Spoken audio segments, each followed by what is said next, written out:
Fati washa, ana cika yan fawa ki zo a cika miki. Sai ka ce wani yaro? Duk wata fa za na biyan ku miliyan 25. Miliyan 25? SSS ya dai? Ban taɓa ganin ko miliyan 1 ba za a yi. Ya haƙuri, ita ɗin ma wasa nake mata. Ka san ba a wasa ba da arziki. Ke ma ki haƙuri to za a cika miki yan fawa. Na gode. Amma kin yi makaranta kuwa? Gaskiya ba sosai ba. Ko za ki iya min ƙarin bayani? Tallan abinci ya fi karatun nawa muhimmanci. Gaskiya ba kya cikin wanda za su samu yan fawa. Na shiga uku.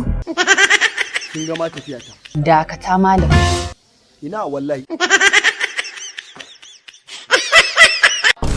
Domin duk samun sabon ku garzaya shafin mu na YouTube ku yi subscribing sannan kar a manta a danna ƙararrawa. Na gode. Ina